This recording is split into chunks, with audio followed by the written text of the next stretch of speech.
Sarah, I'm going to share the slides as well. Sounds good. Should I give it till about 12:02? I think so. I think that would be good. Yeah. Perfect.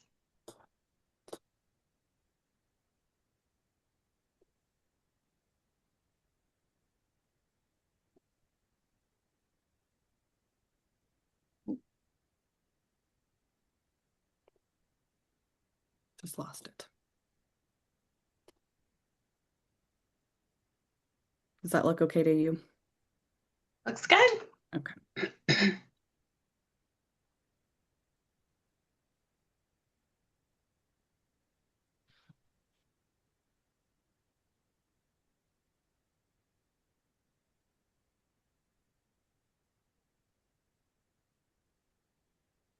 And it looks like we have about 30 people on, so we could probably, yeah, get started. That's great. All right, that sounds good. Thank you, everyone, for joining today. We're super excited. Just for a few reminders for the webinar, everyone's muted by default. Please use the question and answer text box for any questions that come up during the webinar. All questions will be answered at the end, and slides and recording will be emailed out after the call. Next slide. A few other reminders, our Innovation Celebration Day is coming up Thursday, May 7th.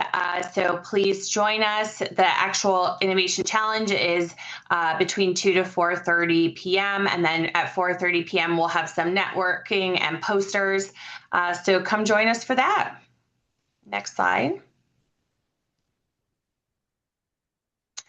We also have some exciting webinars coming up. So during Nurses Week on May 12th from 12 to 1 p.m., we have a Nursing Innovation Panel webinar, which will be moderated by Nikki Taylor. We have some wonderful panelists who do some great things in nursing innovation. We are excited about this one. Use the QR code to register. And again, this will be sent out after. Next slide. We have another webinar coming up Wednesday, May 20th. Again, you can use the QR code to register, and this is about responsible AI for clinical research. Next slide. And today we are super excited for Jen to be here. Jen is an IT product engagement lead at the University of Michigan, and she has over 18 years of experience helping faculty and staff adopt emerging technologies, especially AI, in their day-to-day work. She partners closely with UM's emerging technologies team to translate complex tools into practical, usable solutions. And she specializes in building engagement, fostering community, and turning new and shiny into useful and used. She leads initiatives that connect people to technology through hands-on workshops, real-world use cases, and campus-wide programs. So we are super excited to have you here today, Jen. Thank you so much for having me. I am really thrilled to be here. I actually really love talking about these tools they've done. It's been really cool to see how they've grown and how they've really helped the U of M community. So I'm super happy to be here. Thank you so much for inviting me. All right. So I'm going to go ahead and get started. Please ask questions in the chat. I know that Ashley and Sarah will be keeping an eye on that, and they can jump in and interrupt me at any time. So again, my name is Jen Wilkerson. I'm an IT product engagement lead for support services, and I've been at the university for 18 years. I think that one of the things I always really love to stress when I talk about these AI tools is that I have been a part of the IT organization for campus for 18 years, and I am not a technical person. I love telling people I have never once written a line of code, and I want to retire without having ever written a line of code. And one of the things that I really appreciate about using some of these tools is how effective they can be, how incredibly easy they can be to use, and how they can really help me with both critical thinking, getting tasks done, and really imagining a lot of new ways to work in my career that I didn't know before. And again, I don't have to be a technical person to take advantage of these tools. So, what I would love to do is talk a little bit about what AI can do first, and then we're going to talk about the tools that U of M has available. I am going to assume that most of you, if you've joined this, you know a little bit about AI. You understand a little bit about what you can do with it. You've probably played around with a chatbot or two. Just in case you haven't, I want to make sure we're all on the same page. AI can do text generation, summarization, it can rephrase and paraphrase. One of the things that I think people are very aware of right now is the video generation, audio generation, image generation, and then, of course, it can also do code generation, which is a pretty spectacular thing to see.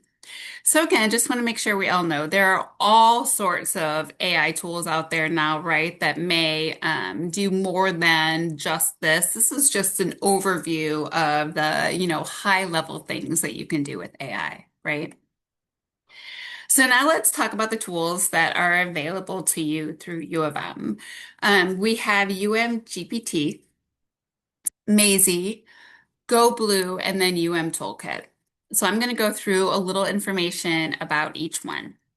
So before I do that, I want to talk about the principles. This is important to me because I was on the project at ITS. I was on the very beginning when we sat down in a room and said, should we create AI tools for the U of M community? And if so, why?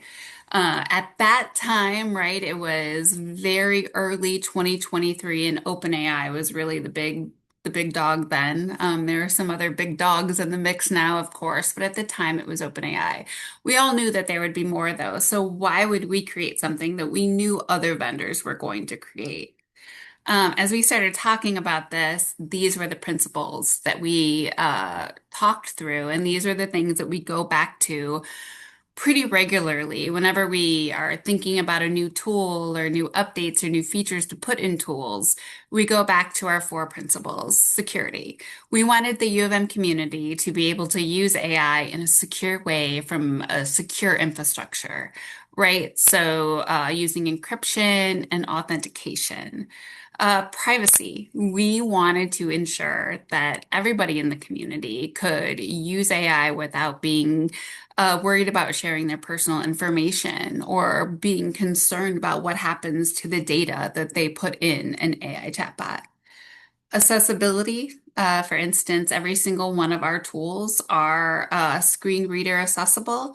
Every release that we have, the ITS digital accessibility team reviews, and we continue to make sure that all of our tools align with the appropriate accessibility standards. And then equity. Equity was important to us too. We really wanted to ensure that every single member of the University of Michigan community, regardless of, what level of staff member they were, whether they were an instructor or, tenured faculty, or if they were a student in a big college like College of Engineering or LSA, or one of the smaller schools like theater, music, and dance. We really wanted every single person in the University of Michigan to have the same access to AI tools so that they had the same uh, ability to grow and learn from them.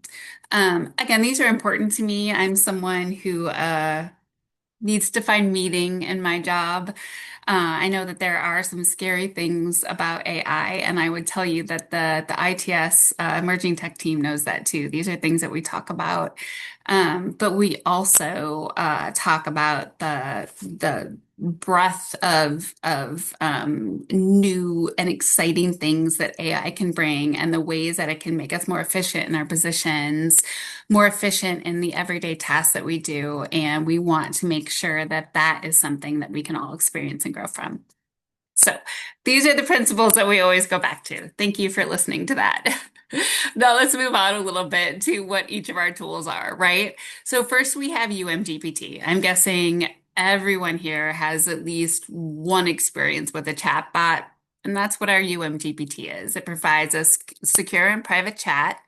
It is provided at no cost to the university community. And all interactions remain confidential, both with all of our tools. And I can tell you this is kind of a sticking point sometimes with our faculty members. Faculty, sometimes rightly so, they want to understand exactly how the students in their courses are using their tools. That said, when they reach out to request those interactions, we tell them no. We do not share any chats anywhere, whether it's UMGPT, Maisie, Toolkit, we don't share any chats with anyone at all. They are available in case we are FOIA'd, but it is not something that anyone looks at. And I think that they are deleted after 18 months. And Ben or Matt can put in the chat if I am wrong about that one. I'll talk through some use cases. I can do that now. We know that UMGPT is used pretty heavily in some classes, research classes specifically in the College of Literature, Science, and Arts. We've met with people faculty who are using this, and what we've heard from them is that they love to use UMGPT because of the rapid information retrieval. Specifically, we talked to an English professor who is using this, uses UMGPT in her class so that students can more easily find information about authors. We also know that it's enhanced research efficiency because it enables them to find sources much more quickly through UMGPT than, a search on the internet, let's say. And it also supports a wide range of academic activities. It's used across several different disciplines in the College of Literature, Science, and Arts. I'm going to assume Ashley and Sarah, you guys will stop me if there are any questions. So please just let me know. Awesome. Thank you. Jen, there is a question. Okay. What LLM model does U of M GPT use? So our on the back end, so we have a private and secure. U of M has a private, secure back end model with Azure. And so we are using, is that the question? Am I answering? So we're I using think so, yes. okay, great. And we are going to be updating the current LLM to 5.4 soon. So we're excited about that. Be on the lookout for that. Any other questions right now? No? Okay, great. We also know that faculty are using just regular UMGPT inside their courses so that students can interact with UMGPT for feedback. They are using it, telling them professors are instructing students to use UMGPT for their essay ideas, for their final project ideas, and to basically have a conversation back and forth to get feedback from U of M GPT for some of the things that they're doing right inside their courses. Another thing that we've heard from faculty is that being able to talk about and use UMGPT right in their classes gives them the ability to help the students think more critically about how they're using AI and use AI to enhance their own critical thinking. One example I want to give is talking to a faculty member who is saying that, when they were discussing a assignment with their course, a few students had expressed that they'd never done something like that before. And he was like, great, use UMGPT to help you learn how to build it. Not build it for you, but actually learn how to build it. And my understanding from this faculty member is that they did a really great job. And then that's information that they will be able to take forward and use in other courses, which is pretty cool. And then, of course, it is used by a lot of people in their everyday work to generate or summarize emails, event reminders, meeting notes, and more. Again, I work with the emerging tech team. We do quite a few events. We are doing what we're calling a Dev Day deep dive this coming Friday, which is more of a technical engagement with some of the developers on campus. And we consistently use UMGPT to help us, create the invitation and the reminders and the agendas. And so these are just a few ways that are that we know that UMGPT is being used on campus. Okay, go on, but stop me if there are questions. The next tool I want to talk about is Maisie. Maisie is much like UMGPT in the sense that the end deliverable is a chatbot, but it is a chatbot that you are creating and connecting to your own data set. You can create a Maisie with data in Google Drive, Dropbox, public websites. I say public websites because you cannot connect a website that you need authentication. So your intranet, you're not going to be able to connect Maisie to your intranet if you wanted to. You would need to instead take the information from your intranet and put in Dropbox or Google Drive. But you can connect your Maisie to Google Drive, public websites, Lecture Capture, Canvas, and Dropbox. I don't know if I've already mentioned this, but I want to be clear that, and to say also that these tools are approved for PHI. When you go into Maisie, you will be able to select, like toggle on that you are using it for PHI.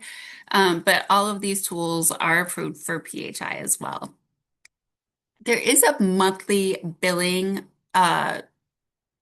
so this is what there is a short code. In order to create a Maisie, you will need a short code. That said, there is not a monthly billing, meaning that we are offering Maisie at no cost for all faculty and staff until June of 2027. So for the rest of the fiscal year. No, we released Maisie in the fall of 2023, and we have not yet charged for it. So I say that to say that though we have an end date on it, we are very hopeful that we will continue to be able to offer Maisie for free to the university. We have the short code on there for a couple of different reasons. First of all, we need to understand exactly how much it's being used, right? The other thing is it's for faculty and staff. It is not a tool for students right now, and that short code it's a nice barrier because students don't naturally have those, right? Um, Again, you are not being billed. You will see inside your Maisie project, there is an area that has the monthly billing, but that's just for you to know how it will. I'm sorry. That is more for you to understand how often it's being used and what a bill might look like in the future. If we were to change it, if we were to decide that we have to charge for Maisie, then we would have a long communication plan. We would contact every single Maisie owner and be able to ask them, do you want to move forward knowing you'll pay for it or not? And then you'll have the opportunity to look in your Maisie, see about how much it's cost, the bill is, and then decide whether you want to move forward. Again, that's only if we have to charge for it. We are very hopeful that we never will have to, and we haven't had to charge for it yet. As I said in the beginning, I really, really love things that don't require code. And so one of the things that I really love about Maisie is that you can create this incredibly useful tool without any code. It is very easy. I like to say you could build one in 15 minutes, and that's absolutely true. I don't recommend it. I recommend you take a little bit longer, especially with your system prompt. The system prompt is your MVP, and that is what really gives you power with your Maisie because the system prompt is how you tell your Maisie how to work.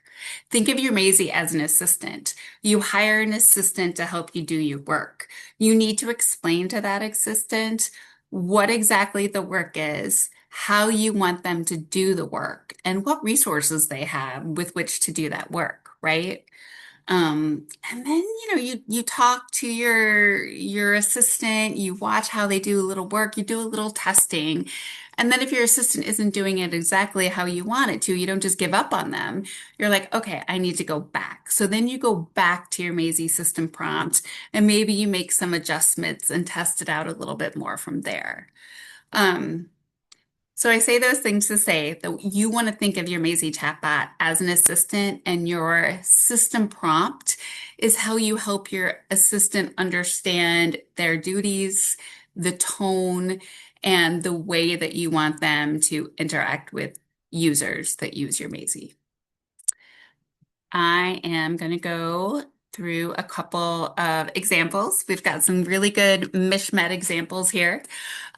We spoke with Professor, I'm not going to try and say his last name, actually.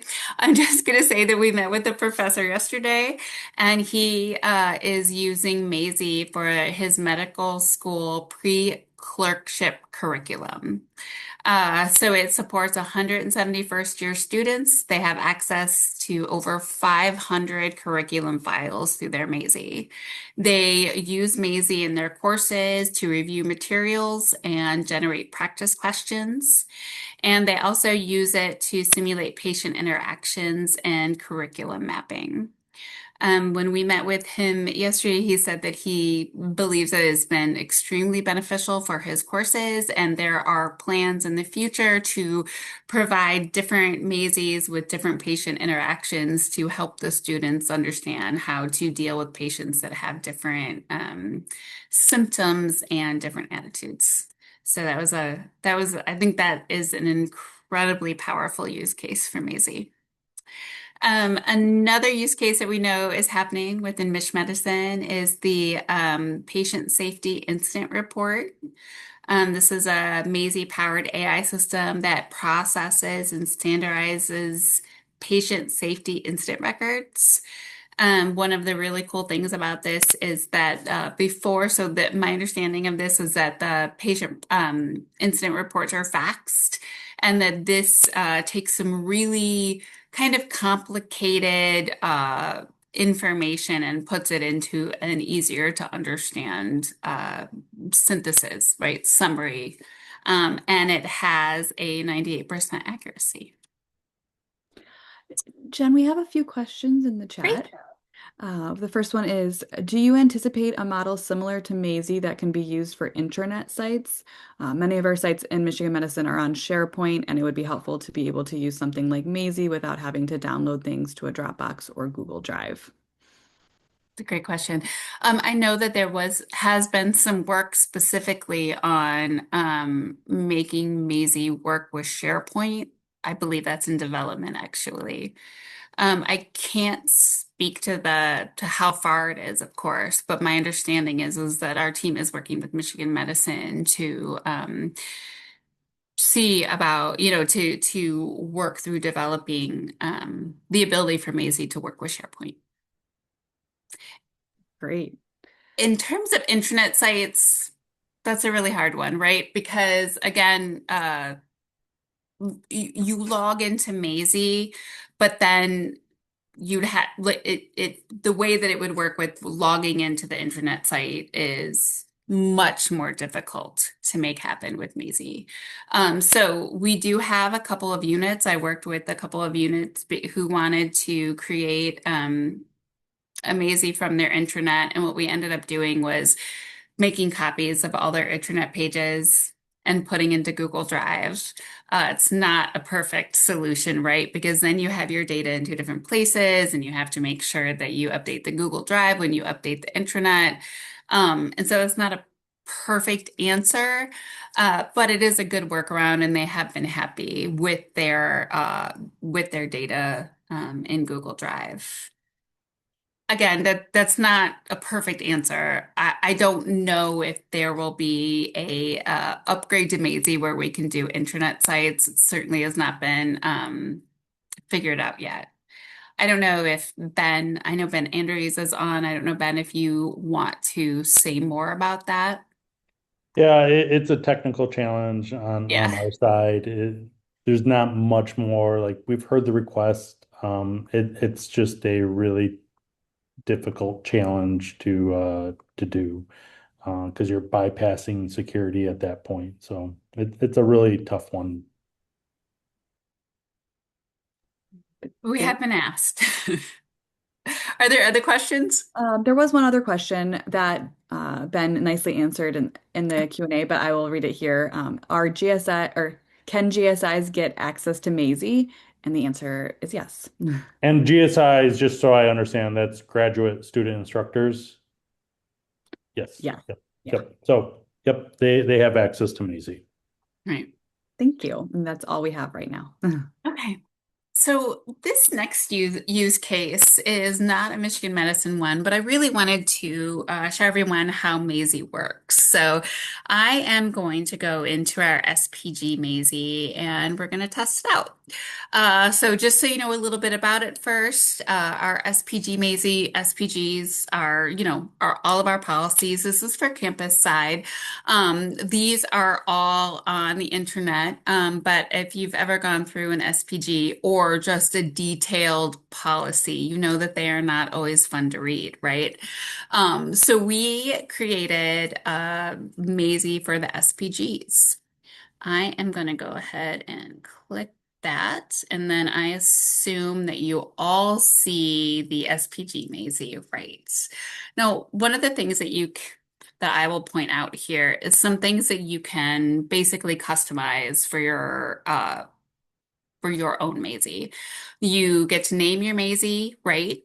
You also get to put any sort of description that you want. Now, this is the description that we put in here, but we also we've seen several Maisies that have a couple paragraphs here. The campus side HR onboarding Maisie has like two paragraphs here, exactly how to use it, along with an email and a phone number if it's not working correctly. There are several student life mazes, and they have different descriptions on theirs that are, again, information for the users. For instance, they have a one on their counseling site, which says, if you want to talk to a human being, please call this number, please no. So I say that to say that there are really good ways to customize your Maisie here, and you can put information for your end user right here on the landing page. You'll also notice on the left-hand side here that my interactions with this specific Maisie are saved. I log in and I get the interactions that I've already had with this Maisie, so I can always go back to them if I want to. Okay, so let's ask our Maisie something. Now, again, this is a Maisie, SPG Maisie for our standard practice guides. I'm going to ask something around. Let's see. I've asked before about jury duty and let's see. Can I take time off to care for my mother if she is injured? Let's see what they said. Great. So it gives me the information, right? I can use available short-term sick. And then it tells me to please verify the policies at the SPG site, right? So I can open that, and that's where all of the SPGs are. And then it also gives me the specific SPGs that talk about sick time or family care, and how to use those things. The great thing about this is, again, this is a customization that you can decide to do or not. So for the SPGs, these are all on an open website. So we decided that we were going to provide resources with each response. Well, that really depends on what your resource is, what your data set is. If your data set is in a Dropbox folder and those items are not shared across the board with, the U of M community, then I would say you probably don't want to include responses, or I'm sorry, resources in the Maisie response. These are just some of the things that you can decide based on your use case. Again, I can go back to some other ones. You can see vacation payout. I've asked a couple times about that. I love that it gives me the exact SPGs. so that I don't have to read through each one to try and figure out which one is the one I need to pay attention to. Is there anything anybody from the audience would like to ask the SPG Maisie? Give you just a minute to see if anyone has a question to ask, and if not, I can move on. Nothing? Okay. The link to this is in the slide deck, which I hope will be shared. So feel free to play around a bit with it. All right. Now I want to talk about Go Blue. So Go Blue is our mobile assistant. We really wanted the opportunity, we wanted to create something that faculty and staff and students would be able to use when they are on campus, and would just help them be able to navigate campus better, right? So some of the things that you can find with Go Blue are campus dining. So if you are on North Campus, you can ask what's available at or where you can find food. If you're on Central Campus, you can ask, what's for lunch at West Quad versus what's for lunch at East Quad. You can get the bus information, student support, class information, and general U of M queries. I like to say that, the version that we have right now of Go Blue is like version, 1.4. I'm excited about version 15. I really truly believe because we're continuing to add features. I can't wait until the moment that I can say, hey, Go Blue, how many vacation hours do I have? Go Blue is also integrated with M Community, so you can, it knows who you are when you log in, and you can ask about other members of the U of M community as well. So highly recommend that you check out Go Blue. The last tool that I want to talk about is UMGPT Toolkit. This is a very technical offering. I'm not going to go into great detail because, again, the really great thing about me is that I am not technical. But we do have some people on that can answer those questions. What I can tell you is that it's our most advanced and flexible service, and it offers a way to connect API to an LLM. This is for those people who really have deep knowledge and the ability to work with some very technical environments. There is a there is a short code required, and there is a cost connected to the toolkit. All of our tools that we can offer for free, we do. U of M ITS pays for them, but we offer them free to the community if we can. Toolkit is a bit different, takes up quite a bit, and it is not cheap. So there is a cost to this, but it's very worth it. Let me tell you about some use cases. So one of the use cases that we know is happening is we know that there is a scalable OCR pipeline using our Maisie toolkit. Again, it takes over 2,000 faxes a day. They plan to scale up to 10,000. And extracts text that's really handwritten and hard to read and improves it for accuracy, which enables better quality data. And then we also know that it's being used at the U of M Shared Service Center, the accounts payable. They have really saved. The last time that I talked to them, they said that they had saved over like $300,000 using Toolkit instead of the vendor that they were using before. So what they're doing with Toolkit is they're able to upload the invoices that they get from vendors and then compare that to what they actually owe, and it streamlines the payment out to those vendors. Again, it makes the system, the whole process much quicker and much cheaper because they are not relying on the vendor that they had previously. They are now using this just with Toolkit. I don't know if there are any questions about either of those. I'll go on and then we can go back to questions. So I want to talk about how to get started. I know that a lot of people just aren't sure where to start with AI at all, and then where do you start with the U of M tools? So I would say I think it's always a good idea to start with UMGPT. I think just getting comfortable with an AI chatbot is the most important first step.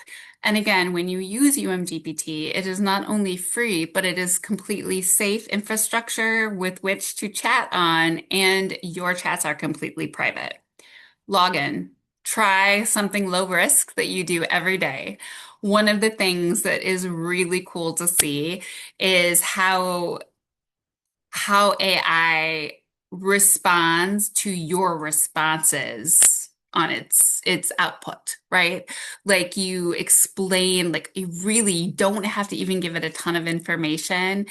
Start playing with it and then start telling it like how you want it to change and how quickly or how you want it to change its tone, whatever. And then you'll see how quickly it responds and how efficiently it is. It's kind of an amazing thing to see. Um, Bring actual tasks that you work with. It is easy to play around with the chatbot and say, what should I make for dinner tonight with these three ingredients? Or, what should I do this weekend? Or what should I watch on TV? Those are easy things to ask a chatbot. But when you're bringing real things to the chatbot is when you're going to see the real power then and the ways that you would want to use it in your everyday work life, right? Yes, if you can learn one core skill, prompting, be very specific. I always say that, AI is the one thing in my life that loves me to tell it exactly what I want to do. You just need to be specific. Tell it, give it the context of the situation. Give it the format that you want it in. Give it the tone, literally. I want you to be warm and professional at the same time. I want you to be direct. I want you to be like just be 100% directive and give it the exact information you need. And then go back and make small improvements. Again, think of your AI as an assistant. Tell that assistant exactly what you need. And if it's not doing it in the exact way you want, then just prompt it differently. Just, okay, this is good, but actually, I need you to be a little bit more direct or, help me, provide this really negative feedback in a positive mentor way or something like that. Like really just you can play around with it just a little to get really good results. Move to Maisie when you need your own data. There honestly are so many great examples of how Maisie is being used. I could have taken up all 45 minutes just going over Maisie examples. I've got a couple that I use on such a constant basis.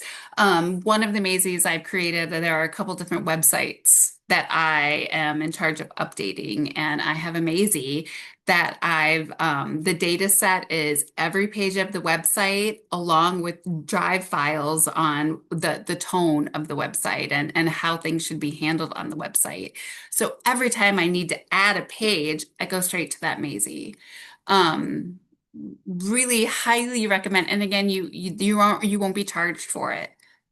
When you have a data set that you believe would benefit from this, please play around with Maisie. Of course, you want to follow U of M guidance on data and privacy. Once again, all of the U of M AI tools are approved for PHI, but not public tools, right? We give these presentations quite a bit, and one of the things that is scariest to hear from somebody is, does it really matter that much if I'm using a vendor like OpenAI or Cloud? Like, does it really matter that much? Well, it's a lot of U of M data. I think it does matter. So we definitely want you to not use public AI tools with U of M data and to use the tools that we have and can offer you for free. And then again, expand gradually if you need to explore the U of M toolkit if you understand APIs and how to work with them. When your needs go beyond basic use. And we also have some really cool use cases where people are using both Maisie and Toolkit together. So there are some really great use cases for that as well. We do charge for the toolkit, but it's incredibly worth it. I also have some last slides here that just give good information about different resources we have where you can learn more. 8-week challenge is a really great thing to sign up for. It's easy. You get an email in your inbox every Monday that gives you a little bit of information about AI and then a prompt in terms of playing around with it. We have prompt literacy guide. We have the Maisie prompt generator. This is one of my favorite things, actually. This is a Maisie that we created to help you create your system prompt. It can be intimidating for sure. This helps you. I go here for every single Maisie I create, just put in, create whoops, spell correctly, creating a chatbot that will help Michigan medicine find policy. Let's see, sorry, policy more easily. I mean, it's just a silly, quick sentence, but how quickly it comes up with something that is so much better than what our two-line default system prompt is in Maisie. So anyway, there is a link to this. There is also a link right inside of the Maisie interface when you're creating it. So right at the system prompt area, there is a link for the system prompt generator. So you have help right inside there. Also, there is a prompt literacy course in Canvas. Oops, I did not mean to press that. I apologize. And then we also have workshops. There is Teaching and Learning puts on a workshop series. You can sign up, join Zooms. They also have self-paced courses that are all very good. So feel free to look at those and you can sign up for something like on Zoom on demand or review something that has already been recorded. Lastly, I would say the data stewardship and privacy guide. I always put this on here so you can look at exactly what is allowed in each of these tools. And it takes you to our data guide, which is really good. And I think that that's all. So I can stop sharing now. Again, you have access to that presentation, and I think we can answer more questions if there are some. Thank you so much. We've had a couple of questions come in that Ben has answered, but I will read them aloud. One was the first question is any tools for more clinical settings, such as assist with documentation, chart review, generate reports? I don't know if you're able to answer that. I do know that there are some, and maybe Dr. Addy can speak more to this. There are things piloting, but I don't know if there's anything, I don't know exactly if there's any official tools in the clinical settings quite yet. But I'll leave it open to any of you to answer that as well. I know about a lot of things that are being piloted. In terms of official, it certainly isn't, that's not what ITS would not decide what is official for, right? So yeah, I know that there are tools being piloted. We have other use cases in Michigan medicine as well. I don't know, Ben, do you have a different response? Yeah, for integrations directly into the applications, we don't have anything as of yet. There are multiple things we are trying to work on to bring those type of integrations more to life. Thank you. And then another question was, if I'm involved with multiple different projects with different themes and goals, would I be able to use a single Maisie or should I set up multiple Maisies? And Ben answered this in the chat, but Ben, would you mind answering here as well? Yeah, let me go back and just kind of read what I said. So yeah, so typically you would want to create multiple mazes for this type of use case. And then in the future, if you wanted to like if you had a shared data source, like imagine you had a single data source, but you wanted to create different themes or things like that, instead of creating multiple Maisie projects or something, we're going to have the ability to be able to create multiple like subsets or points of view within a Maisie that'll allow you to kind of create different themes, points of views, things of that nature. So that functionality is coming in the future, and you'll be able to do that. That functionality is coming in the near future. So if you could wait, I would just say wait 2 to 3 weeks, and that way you don't have to do this a couple times. Thank you. And to follow up from the clinical question is, so the person commented that I just saw some of the nursing notes indicated assisted by AI, so was wondering if there are tools available. But again, it sounds like in the works, but nothing out there quite yet. And those type of tools are typically handled by our Michigan medicine colleagues, not necessarily something we are actively supporting. So that's more with the Epic system and those AI systems built directly into that, which we don't have really any insight into. Yep. Thank you. Let's see. The next question is there a tool that we can use to work with Immerse, which contains an unstructured patient data and is typically used for cohort identification? And again, I think this is in line that this would be something that Michigan Medicine would cover. Um, I don't know if anyone else has any thoughts, but that would not be, it's my understanding, this is not in ITS's realm. Agree. Um, and the Maisie often gives me expired or invalid links to documents. Is there a way to flag this in the system so that Maisie can get fixed? So that's interesting. I think I would ask a couple of questions. One of the things I would ask first is whether or not those resources are on an index schedule. So let me give an example. We have, again, the central HR created a Maisie for new employees. It was a project, right? So they created this Maisie for a specific project that rolled out for new employees. About a few months after that project went live, HR contacted us because they were like, hey, Maisie suddenly isn't giving the responses or the right links or whatever.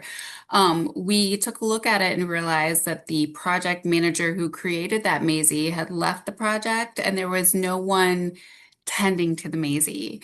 So what Maisie does is it creates a copy of the data when you index that data. It's in numbers. No human could understand it. So we don't see that data, to be clear. We can't understand it. Maisie makes a copy of it for that point in time. So if that is data that is being updated, if it is a website, for instance, all of our Go Blue Maisies are updated on a regular basis. We've set a schedule to re-index that data. So if you have a Maisie and any of the data that it is connected to on the back end is updated, you will need to re-index that data. Now you can do that manually, or you can set up a weekly schedule to re-index it automatically, or you can set up a monthly schedule. Or again, you can go in and do that manually anytime. So that's the first question I always ask when someone says that their Maisie is giving wrong links or wrong resources. That would be my first question. Ben, do you have other thoughts besides indexing? Yeah, I think you're right on. It's probably more than likely with indexing and then just the system prompt. So these AI models are trained on vast amounts of data. And sometimes you have to tell in the system prompt of like, only use the context you have been given, or language like that. So because sometimes they want to use the data that they've been trained on, and that data can be up to 2, 3 years old. So links may have expired or been hallucinated. So those are things that I typically recommend. If you're still having trouble, I would recommend to reach out to our team, and then we can always work with you to kind of fine tune that system prompt to try to get uh, it down, reduce the hallucinations and the errors. Thank you. And then the next question is, would you recommend using Maisie for onboarding new team members to place our SOPs? My team is at Michigan Medicine, and we are looking for a centralized location to answer questions efficiently. I don't know what SOPs are. I'm not sure if that is needed Like context. standard practice documents. Oh, So like different absolutely. protocols that they might have. Yes, absolutely. I think that that is a perfect use case. for Maisie. Again, I talked a little bit about the SPG. I showed the SPG Maisie, which is very similar, right? And then we also have the onboarding one. Um, and they've both been extremely helpful. I think one of the things that is so important for new team members is not only to have that information that they're not sure where to find it, but then be able to have really the one-on-one time with other team members that's really needed. And having something like this allows the standing team, the team that's already there, right, to do their own work, but still spend time with the new employee that's really needed to really do the things that like you need to do one-on-one together rather than just answering simple questions. And it's also really hard as a new employee to always have to, ask those questions. So absolutely, that is a perfect use case for Maisie, in my opinion.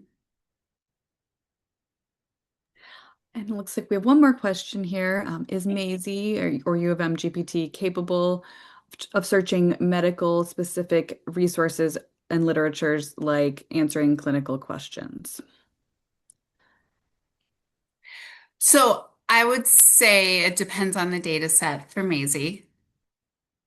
UMGPT, I think could answer questions. I think you want to validate every response that any AI chatbot is going to give you about anything, but especially clinical questions, I imagine, right? So I would say yes, but verify. And then I would say for Maisie, yeah, it's all about what the data set is on the back end. Ben, do you have anything to add or no? That was Nope, I think you're spot on. great.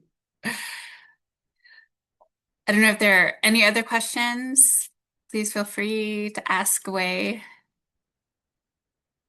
I don't necessarily have a question, but I did kind of want to plug a recent How I Use AI series that we've done at the CVC, and it's a lot about prompting, like you talked about. I will put the link in the chat, but we have 5 different recordings of different clinicians or and people at the Frankel Cardiovascular Center, kind of going through how they use AI, whether it's for in their personal life and looking for recipes or how they might develop some prompts in like for clinical things. So that might help with some of these questions. I totally recommend them. Dr. Addie on here did a couple of them and they're really helpful. And she's welcome to chime in as well. But I will put the chat in here. I will put the link to those in the chat here. And please check them out. Great. Really, prompting is so important. I also will sometimes I'll work with AI to create my prompt for AI. You know what I mean? I will also do a prompt and then say, like, ask me any questions that would help make this better. Help make your response better. I mean, prompting really is so powerful. So I think that's really cool. Yeah, that's a great idea. I haven't tried that, so I'll have to try that one. Great. Thank you so much, Jen and Ben, too, for joining. Are there any other questions? If not, Ashley, you'll share these resources. This was super helpful. Thanks so much for coming, Jen. Thanks so much for inviting me, and please feel free to reach out to the emerging tech team if you all need more. Yeah, thank you so much, Jen, and Thank for Ben for you. answering all of our questions. And thank you for all of our participants for having so many good questions. And have a good Thanks, day. everyone. Bye. Bye.